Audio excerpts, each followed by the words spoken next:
So I'm Janelle Weissman. I'm Executive Director of UN Women Australia.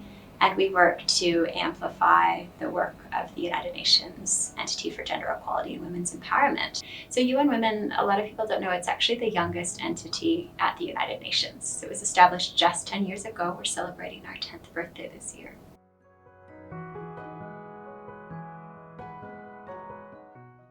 The work across Asia Pacific is really quite vast. It does align to UN Women's core pillars, so it's around ending violence against women and girls, and that includes both primary prevention programs. An example of a program that I've had the opportunity to visit around ending violence against women is partnerships with a local organization in Fiji called House of Sarah, and they're working with interfaith leaders, recognizing the important role that faith plays and the important influence that faith leaders have over people's attitudes and behaviors. So recognizing if we're going to tackle violence, we need to look at where the centers of power and influence are to really have new conversations around what is and is not okay, and creating a no tolerance approach to violence against women.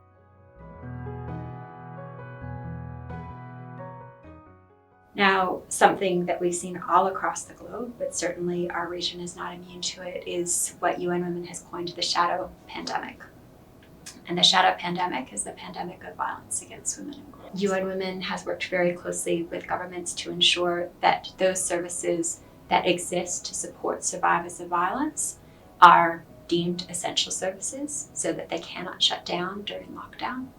UN Women has been quite instrumental in protecting spaces that were considered to be repurposed. So shelters, for example, being repurposed as COVID quarantine spaces, to say no, we need to quarantine and protect these spaces because these spaces are now more important than ever once we put in COVID safe practices to protect and support women who are experiencing violence.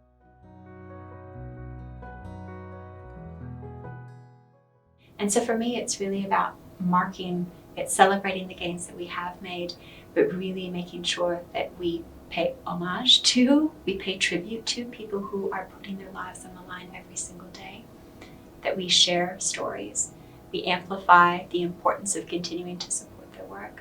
And it would be impossible, my view, to point to any one person. For me, it's about the community of activists who are working in solidarity to advance human rights.